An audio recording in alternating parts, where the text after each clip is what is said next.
السلام علیکم ناظرین، عامر میاں اور ایسٹرو موجودہ ہفتہ 25 جون تا 1 جولائی 1 جولائی 2012 کا احوال بتانے کے لیے تیسرے حصے میں آپ کے سامنے حاضر ہے۔ اور اس حصے کی ابتدا کرنے سے پہلے میں ذکر کرنا چاہوں گا اپنی کتاب کا، آپ کے ستارے 2012۔ یہ میری کتاب کا عنوان تھا جو دسمبر میں چھپ کے جنوری میں مارکیٹ میں لانچ ہو گئی، اور اس میں پاکستان کے حوالے سے میں نے کچھ لائنیں لکھی، اور ان لائنوں کی تعداد جو ویسے وہ 4-5 صفحوں تک چلی گئی تھی، اور اس میں ایک خاص جو بات تھی جو میں آپ کو بتانا چاہ رہا ہوں، یہ کتاب ہے۔ اس کتاب کے حوالے سے میں صرف آپ کو یہ بتانا چاہ رہا تھا کہ اس میں پاکستان کے حوالے سے جو لکھا گیا اس میں یہ تھا کہ جو پاکستان میں سازشوں کا جو آغاز ہے وہ مارچ کے مہینے میں ہوگا، اور اس میں خاص طور پر عدلیہ کو ٹارگٹ کیا جائے گا، جو 2 سے 3 مہینے تک جاری رہیں گی، اور اس کے بعد پھر کچھ عدلیہ کے فیصلے آئیں گے جس کی وجہ سے حکومت میں اعلیٰ پیمانے پہ یعنی ٹاپ لیول پہ کچھ جو ہے وہ تبدیلیاں، بہت بڑی تبدیلیاں رونما ہوگی، جس کا ایک مظاہرہ جو ہے وہ آپ کے سامنے ہے۔ اور جب یہ ویڈیو آپ تک پہنچے گی تو بہت سارے نئے چہرے آپ کے سامنے آئیں گے، تو آپ کو خود اندازہ ہو جائے گا میں کیا کہنا چاہ رہا ہوں۔ اور اس کے علاوہ بھی پاکستان کے حوالے سے اس میں جو کچھ لکھا گیا ہے پچھلے 6 مہینے میں تو پروو ہو گیا کہ بہت کچھ ہے، اگلے 6 مہینوں میں بھی اللہ بہتر کرے۔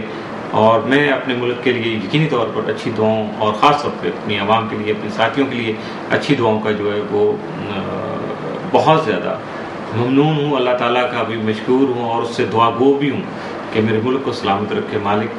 اس ملک پہ آنچ نہیں آنی چاہیے، کیونکہ یہ ملک ہے تو ہم ہیں، ورنہ کچھ بھی نہیں ہے۔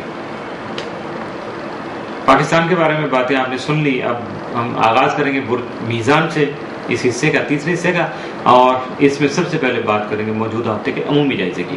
آپ کہا کہ مسارہ زہرہ تمام مزاج کے 9ویں گھر میں رہتے ہوئے 27 جون رجت کی حالت میں ہوگا، جس سے بیرون ملک سفر سے متعلقہ کاموں میں رکاوٹ پیدا ہونے کے علاوہ شعبہ تعلیم سے منسلک افراد یا طالب علم کو اپنے اساتذہ سے مشاورت کیے بغیر اپنے جاری معاملات یا مستقبل سے متعلقہ منصوبہ میں کسی قسم کی کوئی تبدیلی نہیں کرنی چاہیے۔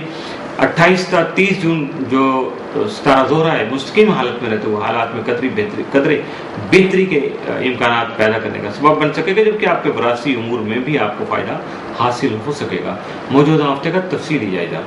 25 جون کو اجتماعی کاموں میں شرکت کر سکیں گے، جبکہ آپ کی محنت اور لگن ہی ترقی کا پیش خدمت ثابت ہو سکے گی۔ 26 جون کو بچوں کے ساتھ ان سے متعلقہ جو معاملات ہیں ان کے بارے میں دوستانہ ماحول میں بات کرنے کی کوشش کیجیے گا۔ 27 جون کو مالی امور کے متعلق اہم فیصلے کر سکیں گے۔ 28 جون کو گھر کی مرمت کرنے کے علاوہ عزیز و اقارب سے میل ملاقات کے دوران بعض دوسرے معاملات میں اپنی ذہنی صلاحیتوں سے کام لے سکیں گے۔ ملٹی ڈائمینشنل آپ کی جو ایکٹیویٹیز ہو سکتی ہیں۔ 29 جون کو کریئر میں ترقی کا امکان ہے، اس کے علاوہ کسی تقریب میں شرکت کا موقع بھی مل سکتا ہے۔ 30 جون کو بہتر اور مثبت فیصلے کر سکیں گے، جبکہ کچھ دیرینہ خواہشات سامنے آ سکیں گے۔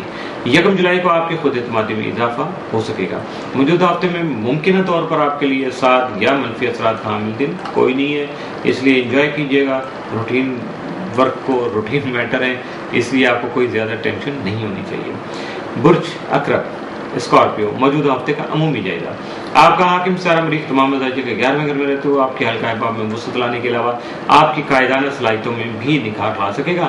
آپ کا ذیلی حاکم پلوٹو تمام مزاج کے 3رے گھر میں رجت میں رہتے ہوئے آپ کو کسی ممکنہ سفر کے دوران محتاط رہنے کی ضرورت کا احساس دلاتا رہے گا۔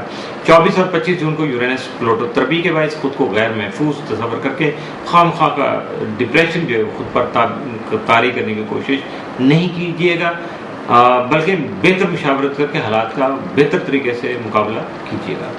30 جون کو شمس پلوٹو مقابلہ کی وجہ سے اپنے خیالات کا اظہار یقینی بنائیں، ورنہ کام میں غلطیاں باقی رہ سکتی ہیں، جبکہ آپ کو اپنی خود اعتمادی کی بحالی کے لیے بھی کوششیں جاری رکھنی چاہیے۔ موجودہ ہفتے کا تفصیلی جائزہ۔